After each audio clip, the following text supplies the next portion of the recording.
I haven't slept much lately. I've stayed awake for almost a week now, and as we speak, I'm reading this to ward it off as long as I can. Energy drinks and caffeine can only do so much before I drift off and it happens again. I'm sorry, I'm getting ahead of myself. I'm just not sure where to start. I suppose the beginning will do. I live in Clarence, Iowa. It's a real small town with fewer than 1,000 residents. About a month ago, I was walking home from my night shift at our local fast food joint. My shift ends at 11 o'clock, and I almost beat. My walk home usually takes about 20 minutes, and I was looking forward to sleeping in, as it was finally the weekend. Usually, my walks are uneventful, and I rarely even see a car pass by at this time of night, let alone another person walking. Tonight was different, though. I was walking down the crude sidewalk when I slowly began to hear a noise behind me, almost like a shuffling sound. Eventually, I can make out individual footsteps, distant at first, but slowly growing closer and faster.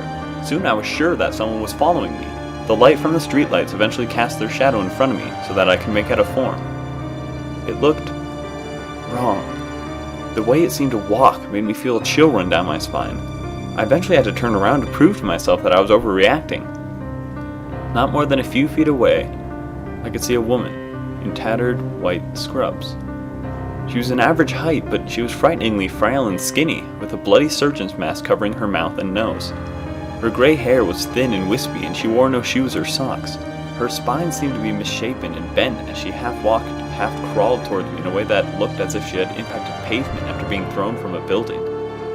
At first I wasn't afraid, just concerned for her condition. She eventually stood before me with her legs and ankles twisted at impossible angles just to maintain balance. I was about to ask her if she was okay when she suddenly cut me off. "Do you think I'm pretty?" she asked, in a raspy voice as her milky white glazed-over eyes stared into mine.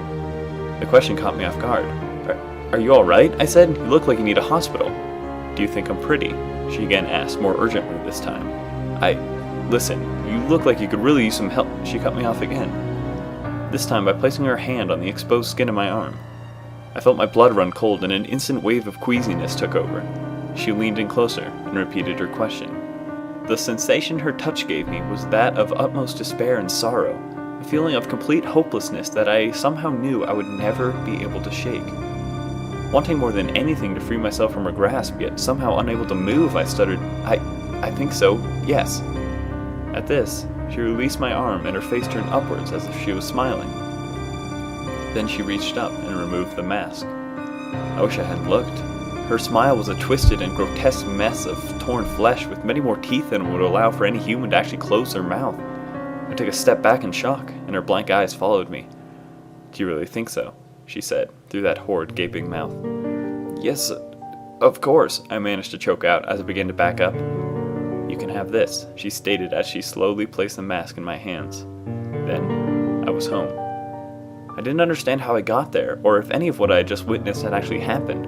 It seemed like one second I was talking with that thing, and the next I was in the middle of my living room. I immediately checked my hands, which were balled into tight fists. Thankfully, there was nothing in them. It was still dark outside, and after checking my watch, I felt sick. It was 3 o'clock in the morning. The walk should have only taken 20 minutes. I thought I was going insane or something. I tried to reassure myself, saying that none of it must have really happened as I didn't have the mask and it was simply absurd to begin with. My mind was racing, but I tried to get some sleep. I figured it would be no use. I couldn't get that horribly mangled smile out of my head, and it didn't help that my next-door neighbors, the Carlsons, were making some sort of scratching and grinding sound all night, and the house across the street was having some kind of party with a thumping bass that I was sure would last till the next day. That being said, however, after laying my head on the pillow, I felt my limbs grow heavy, and I immediately fell asleep. The next week passed by without anything out of the ordinary, and at times I even forgot about that smile. For a little bit. Sleep came surprisingly well every single night, despite my occasional paranoia before reaching my bed, and my noisy neighbors and whatever they seemed to be drilling every goddamn night. My friends and I went bowling a couple times, as we like to do as often as we can. My buddy Mike and his girlfriend just got engaged, so we threw him a big party. I even worked a couple more times and walked the same route, with no more encounters. I'd pretty much convinced myself by this point that my walk home that one night had been some sort of trippy hallucination or something. I didn't really care what I told myself, as long as I was convinced it wasn't real. That's when it started happening. My teeth began to fall out. All of them. I'm 27, and I've had a history of bad teeth, a few cavities and all, but nothing like this. I was at the engagement party, eating a bowl of chips when one of my teeth splintered, and I ended up having to spit out the shards. I simply stared in disbelief at my hand that held my once healthy tooth, now blackened and rotted. Some of the people there asked me what was wrong, and I simply said that I had a toothache and went straight home. I spent the next several hours looking at my teeth in the mirror. None of my other teeth seemed discolored or showed any signs of decay, so I decided to visit my dentist the next day and call it a night. I went to my room and laid on my bed to get some sleep. I woke up the next morning and immediately knew something was off, but I couldn't quite place it. I walked into the bathroom again and checked my mouth for any new developments. All my teeth were fine. All of them. The tooth I had lost previously seemed very much intact and healthier than ever. I almost broke down and screamed from sheer confusion. Then I realized that I had kept the pieces of the tooth I thought had fallen out. I must have gotten a little more drunk than intended at the party and mistaken a piece of chip as one of my teeth. It wasn't impossible, right? I just wanted to make sense of it all. I just needed for it to be over. I checked the drawer in which I thought I had put my tooth. There was nothing. I sighed a big sigh of relief and began to close the drawer. As I did so, however, something glinted near the back. I opened the drawer all the way, and there was a quarter. A fucking quarter! I ripped the drawer from its hinges and threw it across the room in some strange mix of fear and rage. I stormed to the side of my bed and picked up my phone. My hands were shaking like crazy, and despite my initial enthusiasm, I soon realized that I had no one to call. Who would listen to me? What would I tell them? It was all too much. I simply sat on my couch and ran my hands through my hair. Someone had been in my room. They had replaced a tooth in my mouth. Someone else's tooth was in my fucking mouth. Upon realizing this, I tried desperately to pull it out. I pried and yanked and twisted until my mouth began to bleed. The tooth was finally ripped out and it fell into my hand in a bloody mess. The roots had chunks of gums hanging on. It was like it was professionally, surgically put into place.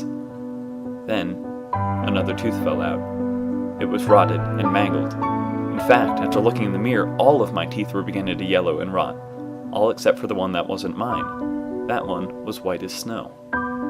The rest of the day dragged on as I slowly paced around the house. It was that woman, that thing. I knew it. I finally decided to put my handheld video camera on the desk in my room to get a clear shot of my bed and the doorway. If something was coming into my room at night, I wanted to have some sort of evidence to show the cops, or at least prove to myself that I wasn't going insane. There was no way in hell I was going to sleep though. No way I would let that thing near me. As the sun dipped below the horizon and the drilling from my neighbors started up again, I made sure all my doors and windows were locked, then crawled into bed, determined to stay awake. It was about 10 o'clock.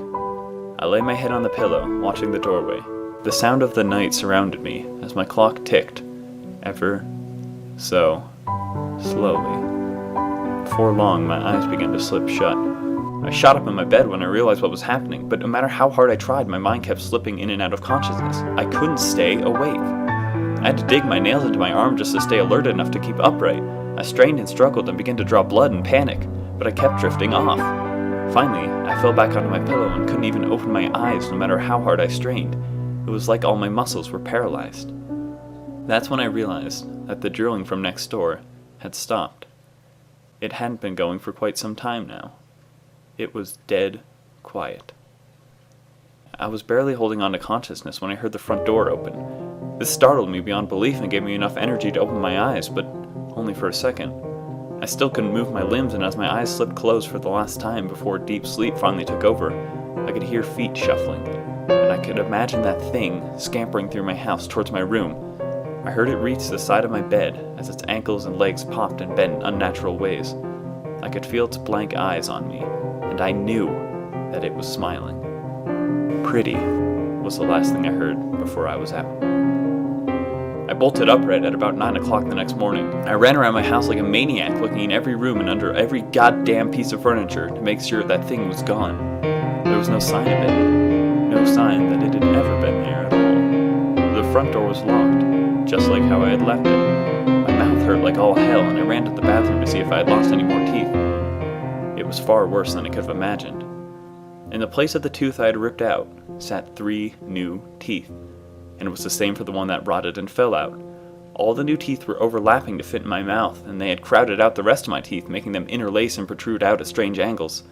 The new teeth looked healthy, though. My own teeth were decaying more than ever. Sure enough, in the places where I'd set down the tooth I ripped out in the decayed one, 2 shiny quarters now glared at me. That's when I remembered the camera I had set up.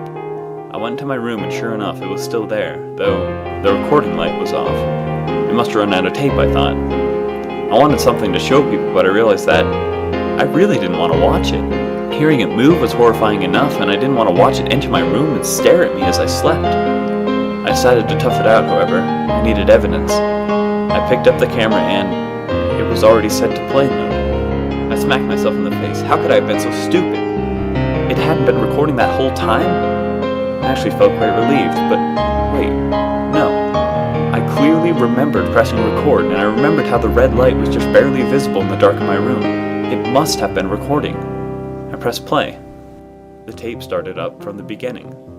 That's odd, I thought. Didn't you normally have to rewind it first? I watched myself standing in my room setting up the camera. I saw myself give a little smile. My teeth were all normal, except for the missing one. Then I turned the camera to night vision mode, flipped off the lights, and crawled into bed. I fast forward a little bit before I saw myself begin to tear my arms and then slump into bed. I was in disbelief. I hadn't been able to stay truly awake for more than 20 minutes. It had felt like hours of fighting. I could tell I was still awake though, as I could see my eyelids fluttering and my eyes moving underneath. This went on for some time, and I soon began to fast forward again. At around 11:15, as the timestamp read, I saw my eyes bolt open, and I could faintly hear the front door creaking through the camera's speakers. I watched my eyes quickly close again, and it looked like I was in pain, trying everything to escape what was coming, but unable to move. Holding the camera, I suddenly realized what was about to happen, and I didn't want to watch. I never wanted to see that thing again. I held out my hand, partially obscuring the monitor, like a little kid too afraid to watch a scary movie. I knew it was about to come through my doorway, and I just needed to see enough to know that I actually had some evidence. Then I could show it to the cops and be done with this mess. Between the gaps in my fingers, I watched the screen intently. That's when the frame completely changed. The green hue of my dark room suddenly cut to a bright gray. I couldn't really see anything through my fingers, so I removed my hand out of curiosity. I probably moved a little too fast. The sight was grotesque. I screamed and dropped the camera. It smashed onto the floor and the monitor went dark as the frame buckled and the lens shattered. I resisted the urge to vomit and simply stood shaking violently. That thing had wanted me to watch the tape. It had taped over parts of the footage. I'd only seen a few frames, but it was enough. It showed a horribly mutilated body lying in the center of a room, coated in blood. I couldn't tell what gender it was, as the frame only showed from his shoulders up. His face was too cut up to really even tell that it was a person at all. Its mouth was agape, held open by a crude set of clamps, and it had but one tooth left inside. A power tool could be seen approaching the final tooth, and I could have sworn that the frame showed the person mouthing, "Help." I ran my tongue over the new teeth in my mouth and lost it completely. I vomited until there was nothing left, and then vomited some more. Then, I spat out a rotted tooth. Then another. I ran to my room and picked up my phone. I was calling the police. I didn't care if I had just destroyed my evidence. I didn't care if they believed me. I just needed to hear someone's voice. I picked up my phone when something about my pillow caught my eye. It looked like a strap of some sort was just barely visible underneath it. I lifted up my pillow and saw the surgeon's mask, a bottle of chloroform drenching the bedsheet, and a pile of 25 bloody yet perfectly white teeth. That's when I heard the drilling sound start up again next door. I could have sworn I heard a voice whispering, "Soon you'll be pretty, like me."